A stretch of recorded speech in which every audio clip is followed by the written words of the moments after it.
Hi! Welcome back ulit sa ating channel. So, in this video, magbibigay tayo or ating pag-uusapan ng mga tips at mga pamahiin para sa pagbuo or pagbili ng bagong bahay. So, sino na sa atin ngayon ang nagpaplano magtayo ng bahay or bumili na lamang ng bago?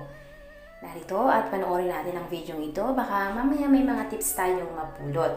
Pero disclaimer lamang guys, hindi ito pinipilit sa inyo kung hindi kayo naniniwala. Ito ay naibabahagi lang naman natin at napag-uusapan. Hindi naman porque sinabi natin ito ay susundin na natin lahat. Sinasabing ang kanais-nais na bahay feng shui ay mahalaga sa ating kalusugan at swerte. So ano ba ang dapat isaalang-alang sa pagbuo at pagbili ng isang bagong bahay na may kanais-nais na feng shui? Bilang karagdagan sa geographic orientation, ang panlabas na kapaligiran at panloob na layout ay napakahalaga din dahil sila ang nagpapasya kung ang bahay ay angkop para manirahan nga dito. So, ano-ano nga ba ang mga tips na ito?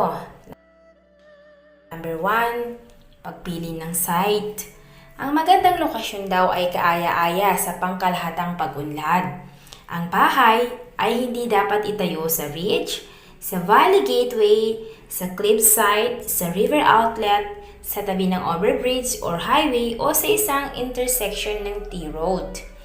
Gayon din, ang lugar na may mga aksidente dati ay dapat iwasan, sapagkat ang bahay sa mga lugar na ito raw ay maaring madaling humantong sa mga natural and man-made disaster. Number 2, direction. Ang direksyon ay nagpapasya sa orientation ng isang bahay. Ang pinaka-kasiyasiyang direksyon ng bahay feng shui ay nakaharap sa timog na mabuti para sa ilaw sa pagsipsip ng qi at pagkakasundo ng pamilya. Ang hindi magandang orientation ay maaring humantong sa sakit ng pamilya at hindi pagiging komportable kahit na apektado ang iyong mga anak. Siyempre, ang orientation ay maaring magpasya ayon sa iyong kapalaran. Halimbawa, kung meron kang yang at kapalaran ng sunog, ang timog-kanluran ang ginustong direksyon dahil ito ay kapakipakinabang upang palakasin ang magnetic field ng iyong bahay at magbibigay sa iyo ng magandang kapalaran. Number 3, panlabas na kapaligiran. Ang feng shui ng panlabas na kapaligiran ay tumutukoy sa panloob na pagsipsip ng qi energy. Halimbawa, kung ang bahay ay nakasandal against sa isang bagay sa likuran nito at ang harap ay bukas at maliwanag, kung ganon, mayroon itong kapakipakinabang na aura field. Kung nakasandal ito sa isang gusali o tugatog, mayroon itong mas mahusay na aura field. Kapag walang gusali o harang sa harapan, ang bahay ay may kanais-nais na pagsipsip ng qi energy. At ang mga paligid ng bahay, syempre, ay hindi dapat ospital, templo, o libingan. Gayon din ang lamp pole, wire post, at iba pa ay dapat iwasan sa harap ng iyong gate o kung hindi ay maapektuhan ang iyong kayamanan at kalusugan. 4. Panloob na kapaligiran. Dapat mong bigyan ng espesyal na pansin ng iyong harapan sa pagbuo o pagbili ng isang bahay.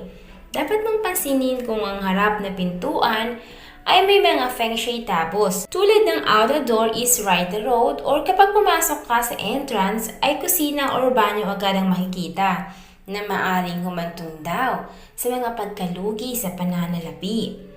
Ang entrance ng bahay ay hindi rin dapat nakaharap sa main gate ng bahay at ang paloob na hagdanan ay hindi dapat nakaharap sa gate dahil ang nasabing bahay raw ay hindi kanais-nais para makaipon ng kayamanan ayon sa katutubong teorya ng feng shui. At ang pintuan ay hindi dapat harapin ng pasilyo dahil masama ang epekto sa pamumuhay at mga miyembro ng pamilya. Ang bintana naman ay hindi rin dapat nasa labas ng pasilyo upang maiwasan ang pagtagas ng yaman ng pamilya. Number 5, pangkalahatang hugis ng bahay. Bahay ay dapat na parisukat, regular at simetriko or flat. Dahil ang irregular na bahay ay maaaring humantong sa pag-ikting sa pag-iisip mula sa pananaw ng traditional na Chino ng Feng Shui, ang ganitong uri ng bahay ay maaaring madaling humantong sa gulo, halimbawa disharmony, kasama na ang hindi pagkakasundo sa mga tao at mga bagay. Kaya ang regular na hugis ng bahay ay napakahalaga sa mga tuntunin ng Feng Shui.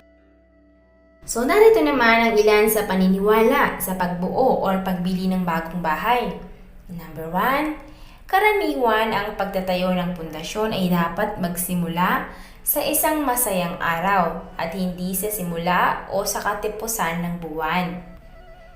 Number 2, ang araw ay dapat na maaraw kaysa sa maulan dahil ang maaraw na araw ay nagdudulot ng pagkakaisa, samantalang ang maulan na araw ay humahantong sa pagkawala ng yaman. Number 3, kung mayroong isang buntis daw sa iyong pamilya, dapat mong ganap na hindi magtayo ng bahay. Kahit na ang maliit na pagsasaayos ay dapat din daw iwasan dahil ito ay isang bawal na maaari raw humantong sa pagkalaglag ng bata. At number 4, ang bahay ay hindi dapat mas mataas kaysa sa mga nakapaligid na gusali.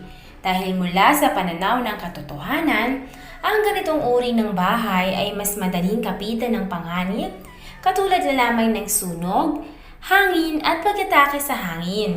Gayon din ang mga nasabing bahay ay dapat walang matataas na mga gusali sa paligid upang hindi mahadlangan ang bahagi ng sikat ng araw.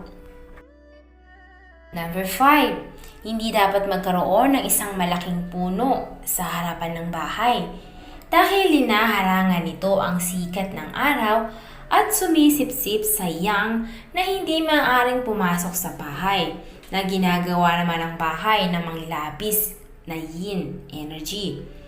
Gayon din ang isang malaking puno ay maaaring humantong sa pagtama ng kidlat.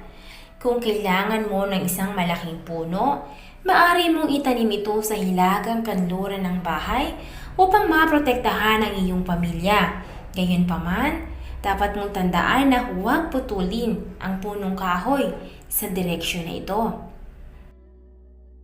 At ang panghuli, ang bahay ay hindi dapat magkaroon ng isang patay na puno sa harapan kahit na hindi ito malaki. Dahil ang isang patay na puno ay nakakapinsala raw sa mga ages, sa mga termino ng Feng Shui at dapat itong mabura. So, yan lamang po ang ilan sa mga Feng Shui tips at mga paniniwala or pamahiin sa pagtatayo or pagbibili ng bagong bahay. Well, again, depende sa atin yan kung paniniwalaan ba natin to at kung nangyayari pa rin ba ito sa mga panahon ngayon. Marami na rin naman akong nakikita na hindi naman na nasunod sa mga pamahiin noon. So maganda naman ang kanilang buhay, kaya depende na lang sa atin yan kung ano yung paniniwalaan natin at kung ano ba yung ating susundin. At the end of the day, bahay naman natin yan. So talagang tayo ang masusunod at hindi ang ibang tao. Okay, good luck! Salamat sa panonood!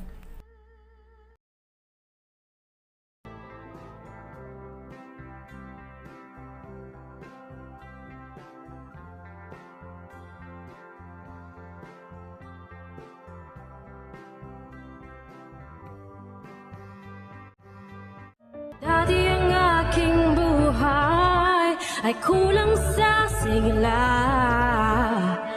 Gandang taglay ko ay hindi nila makita. Ngunit nang ikaw ay makilala, ang beauty ko'y lililingon na. So pick and pack, shop till you drop. Sa easy shop, gagandang buhay. Shop till you drop. Sa easy shop, mundong magiging makulay. Pick and pack. Shop till you drop. Sa easy shop, gaganda ang buhay. Pick and pack. Shop till you drop. Sa easy